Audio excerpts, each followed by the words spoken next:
Much, and I'd just like to point out that it's ironic that I've had my first or recurrence of sciatica just before coming here. What I want to talk about is domain 2, the context, the challenges, and some of the enablers as I see it. There's quite a lot to get through, so I'm going to do that and create some time for questions and answers at the end, because I think it's in the debate and the dialogue that we'll really get to grips with what needs to be done. And I'm here to listen as much as transmit. So the context is that we have had a paradigm shift in the challenges facing healthcare. In fact, I think there's 3 paradigm shifts that we're facing. The first of those is what I call the demographic inversion. It was in 2008 that the number of people over the age of 65 exceeded the number of people under the age of 16 for the first time ever in history in this country. The second paradigm shift I'll come on to, but also we're able to do much more for people,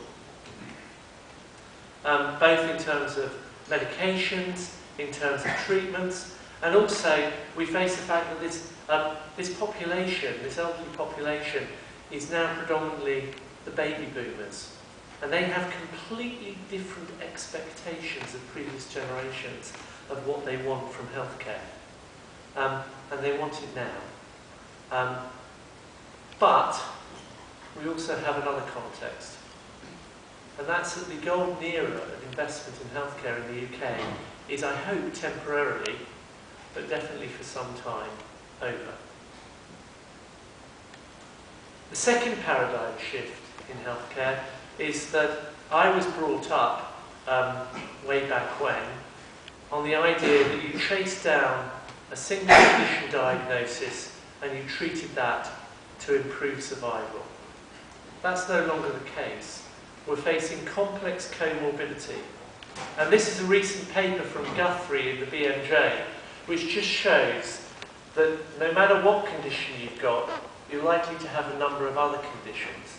And that paper actually nicely illustrated the fact they took 5 different guidelines for common conditions, which now commonly coexist. So, for instance, they looked at diabetes, hypertension, coronary heart disease, arthritis, and the one you get free, depression with the others, and looked at the treatments, the guidelines for those, and they found that not only did all the guidelines contradict each other, but they also created an unfeasible therapeutic regimen for people. So we've got a real paradigm shift in the challenges for healthcare. Ageing, comorbidity, and the third, I think, is the digital era. Again, in the 1980s, I was the repository of information. I spent 6 years studying, training, 9 years training as a surgeon, and then even more training as learning about how to be a good GP, which was the most difficult job I had. And I was a repository of information. Last week, well not last week, a couple of weeks ago, got a phone call. One of my relatives had been diagnosed with a large ovarian cyst. I wanted to refresh my memory on the management and treatment of ovarian cysts. I simply Googled it. I had all the information at my fingertips, and I was able to make decisions about what sort of care we should be looking for that relative, and used other sources of information to make sure that we got the most appropriate care in the area that they live. They had surgery this afternoon.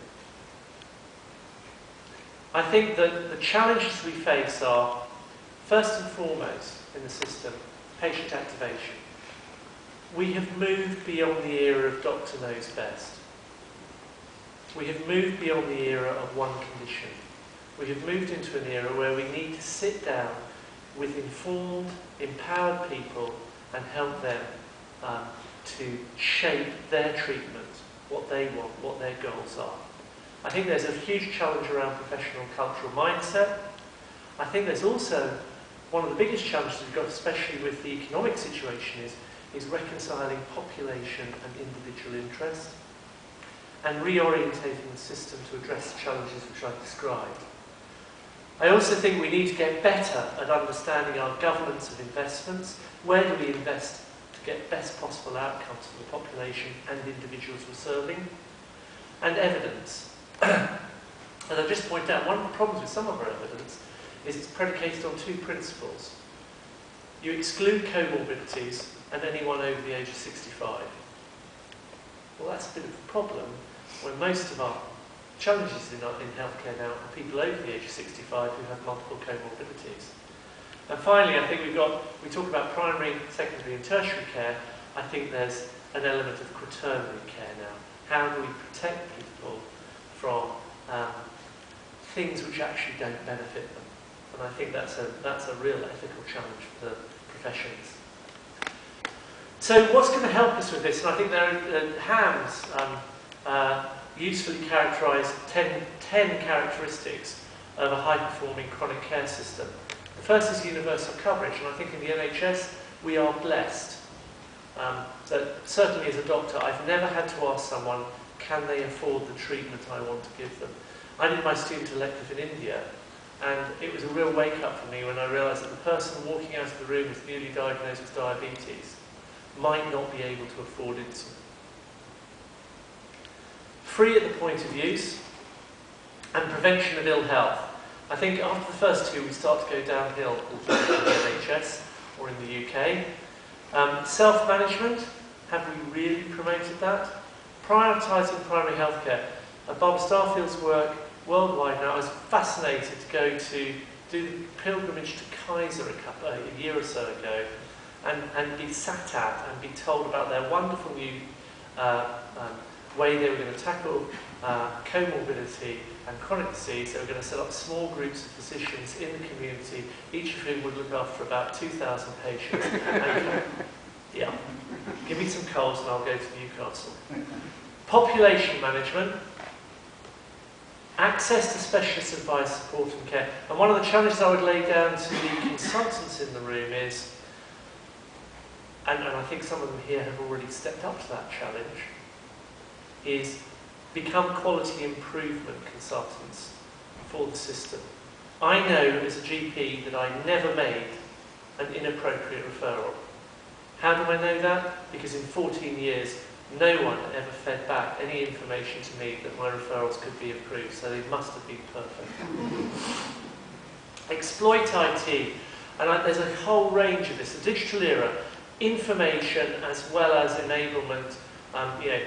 When I was talking to Federico earlier, I was discussing, should I catch the 8:30 or the 9:30 train home? Then he explained what was on offer for dinner afterwards, so I'm catching the 9:30. But I did that because I used the app on my iPhone to find out what time the trains home were. Care coordination, and do all 9 of them. There is no magic bullet, there is no silver bullet. We need to do all of these things if we are going to really improve long-term condition management. And to get that, we do need professional leadership. We do need clinicians really involved in this. We need to measure outcomes. One of the things that really has come home to me is that process is important, but too often it can become disconnected from purpose. And we must make sure that we always connect process to purpose. Aligning our incentives, they aren't ideal at the moment. And I think the other thing is, we have to go beyond simple healthcare.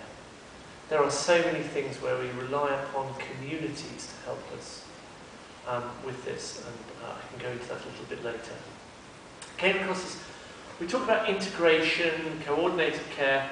I think there's a lovely definition recently by Hegarty and others in the BMJ recently about what is continuity of care, and it has 3 components. Information about the patient at the point of contact all the time, so that we have that, and I'm seeing examples of that now emerging across the UK. Management continuity, so coordinating actions with across providers to deliver services in a complementary way around what is accepted to be a good care pathway, and relational continuity. And this can change over time. It might be a GP, it might be a nurse, it might be a consultant, it might be someone from the third sector, but a trusted advisor for someone. I thought I'd put this up just to show you that I am aware.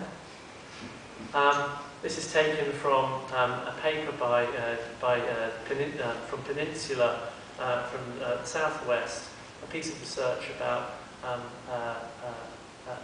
aging in old age and healthy old age. And what I was stunned by was one of the best countries to grow old in at the moment is the UK. We do better than France and Germany. Only the Nordic countries beat us, and Japan.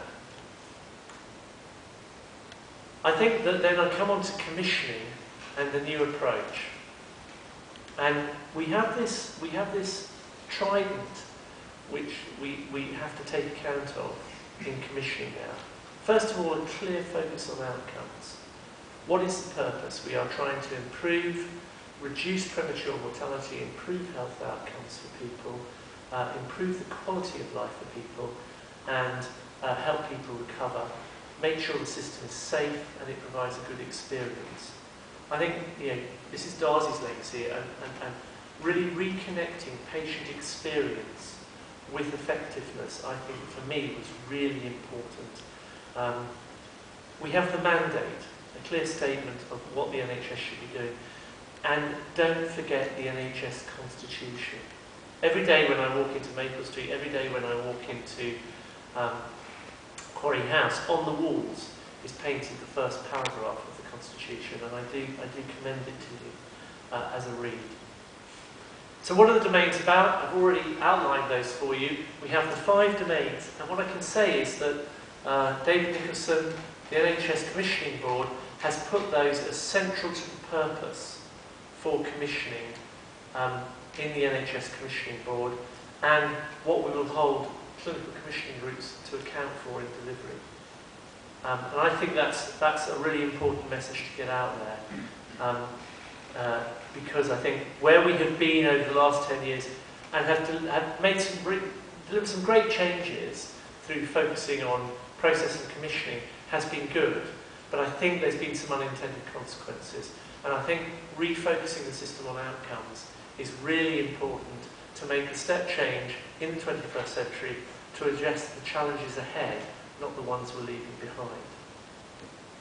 Where the domains get to work, the pathway of care. So, as I put it, Mike Richards is here to give us immortality.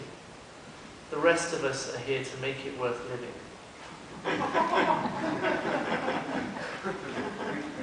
So, but what we did, what the 3 of us, when we sat down, first time we kind of got together as a collective, people saying, well, these are the conditions you should focus on. And we actually said, actually, it's not about conditions.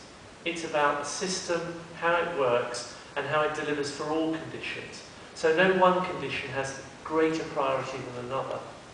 That we look at how can we create a system that no matter what condition you have, the focus is on prevention, improving the quality of life, helping you if you have an acute episode, making sure you get safe, effective treatment, which gives you a good experience. And then there are interdependencies. We have felt responsibility. We're trying to make sure that we don't go into silos. So parts of ARMA, I'm here speaking for Mike, for Keith, for Mike, and for patient experience, for Richard, that we are working as a team, and that we have to work as a collective, because we stretch across the whole patient pathway, and we need to work together to deliver the domains. For myself, I think there is something very important, and that is to be clear, have clarity about what are the components that will really deliver domain 2. And I think there are 4. And by the way, I've ruthlessly stolen this from Sue Roberts, and I will acknowledge that. And I think the first of those components is commissioning. And commissioning is a quality improvement cycle. It is not procurement. Commissioning is planning, doing what you say you've planned to do, studying the impact, and then acting if you are not getting the outcomes you have been looking for. And I think that's really important to get across. The second one, the roof of what I call the house of care, are the organisational and clinical processes which support delivering really good care. We've got NICE, we've got pathways of care, we've got lean methodology, we've got productive series, we've got a whole raft of tools to help, which we've developed over the last 10 years. And we could go round that circle again, reiterating what we know works. We've got the evidence. But I think what we've probably neglected a little bit over the last few years are the two pillars which hold the roof up and create the space for that person-centred integrated care. And the first part of that is engaged, informed individuals and carers. This patient activation, that people really understand what they should be getting to deliver the best possible outcomes for themselves. And the second component is health and care professionals committed to partnership working. And I've seen some great examples where specialists have broken down the barriers with generalists to develop really good care for people with whatever problem they're facing. So, I had the Joint Epilepsy Council come and see me last week, who said only 14% of people with epilepsy have a written care plan. I said, well, you're doing better than the national average then. I think it's really important. It may not. I think it's the care planning process that is important, not necessarily that we actually engage people as equal partners in developing a care plan which meets their goals and needs. We know that good primary care, and I think one of our biggest challenges is to support and enable primary care to realise its potential. I think we're very lucky in this country with British General Practice, but I think we haven't quite got everything right that would help realise its potential. So I think there's a big job of work there to work with primary care to do that. And I think people like the RCGP are really up for this. Putting patients in charge and using digital technology to help us with that as well. It's only a tool though, it's not the magic bullet that some people purport it to be, but I think it can help. I remember giving my wife a mobile phone in the early 1990s, and she looked at this brick and said, why are you giving me this? How can I think I'd probably have to surgically amputate her mobile phone now. Yeah, it's going to take time to really understand how we use technology. Coordination and continuity of care, I've mentioned. And I think that it is about, Mike will be really focusing on this earlier diagnosis. Somebody comes in with an inflammatory arthropathy, how do we get them to a specialist and get them on a biologic early, quick, so that they don't end up with rheumatoid damage and they end up with the best possible care which we know is available. And actually, that's good quality care, and often good quality care in the long run is cheaper. Supporting people to manage their own condition, I've mentioned, and preventing complications. And this means that this is part of the transformation of primary care. It needs to become more proactive, more looking out, more trying to get ahead of the curve in managing and supporting people in their conditions. I've talked about education, I've talked about supporting people to become informed. I think personal budgets will have a role. It's not handing over the whole of the resources, but I think that there are components of care where actually giving people control of that is not a bad idea, and letting them make decisions. We're not idiots. We will all be patients, and I think we could all make decisions about how to manage our care well, and ongoing support. I think there is a professional mindset that we need to change, and I think that will take time. But I think, again, I found a lot of clinicians who are really up for this, and I'm sure a lot of the others will follow in due course. Long-term conditions is not easy, it's complex. So we have to recognise that and realise that's why I come back to those 10 things we need to do. But shared decision-making, personalised care planning, and self-care support must be at the heart if we're going to transform the way we address the problems. Coordination and continuity of care, I've mentioned. And I think right at the very start of this is information. I was talking earlier on to people about the fact that as a GP I would sit down every day and look through some individual diagnostics people's blood counts, their liver function tests, their using-these, etc. As a GP, I can't remember sitting down and looking at what am I doing for the whole 8,500 people who've been registered with our practice? Are we delivering really good outcomes for them? I think there's something about tracking value across the system, which I'll come back to. And I think we have a big job about the governance of investment in primary care to help enable primary care to do the job that it's doing alongside community mental health as well as acute care. This is a very simple diagram illustrating the leverage across the system. If you had £1,200 to invest per head of population in a CCG, this is roughly where the money would go. £100 would go into primary care, about £200 would go into community and mental health, £600 would go into acute care, and £300 into tertiary care. If acute care, and that's locked down by the Treasury every year, if acute care goes up by 4%, then you're going to have to disinvest in primary care by 24%, or in community and mental health care by 12%. Now, we've never done that, have we? No, because for the last 10 years we've had year-on-year increase in investment, which has masked this. That stopped. We can already feel the system creaking. So if we are going to be able to manage the system into the future, would it be possible if we had a coherent, consistent, common purpose across primary, community and mental health care to release or disinvest 4% in acute care? Because that would mean if we split it, you see the GP bias coming out here, sort of 50-50, you'd put 12% in primary care and 6% in community and mental health. I think they'd both probably welcome that level of investment. Is that doable? Most people think it is, but it relies on a coherent, consistent, common purpose across community. I don't think we have that at the moment.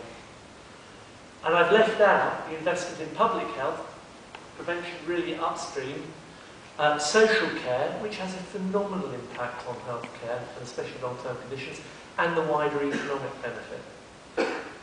I think there's also understanding where should we focus. This is a simple graph which shows activity in secondary care on this side, and you can see that of course the things to focus on are the blue and the purple line, which are first outpatient referrals and follow-ups, until you follow the money. In which case, you'd have to take a huge amount of outpatient referrals out of the system to release any money. But look at the green line on both sides. Just over 12, probably 12% of activity into secondary care, emergency activity, but it represents 50% of the costs in the system. So where would you put your focus if you really wanted to release money? And where would most hospitals be grateful if you did that, in being able to manage planned care, etc.? So, at the end of this, I think what we need to re-gear is a system which is focused on individuals and their needs, which is outcome focused, which is information rich, and I think that is one of our big Achilles heels. A system which promotes continuity for long-term condition management and which understands value, where to put investments to get the best possible outcomes, and a system which tracks value. So we actually feed back to people so they can see that what we've done actually works. I know this hasn't been so specific to arthritis, but I hope you see that those principles apply to arthritis, to epilepsy, to diabetes, but most purposely they apply to people, individuals who may have 2 or 3 of those conditions rather than just one. How are we going to do that? Here's just a list, if we focus on quality, of the tools and levers we can use. Remember, in the roof, we'll have the nice quality standards and nice outcomes. We need to measure quality, this information that we need, and I was really intrigued by conversations. And I think this is where societies like ARMA can really help the Commissioning Board by supporting us in working on what should we be measuring to really drive system change. We need to reward quality, so we've got tariff sequence, costs, contracts, the quality premium. We've got leadership across the system, I think one of the great things is we've got strategic clinical networks, we've got academic health science networks as well, which are, if you like, a bit of the jokers in the pack, and I think could bring about really helpful change. And finally, we've got safeguards, the CQC, the quality surveillance groups, professional regulation, and monitor. So, stop there. Thank you very much for listening to me so patiently, and take questions.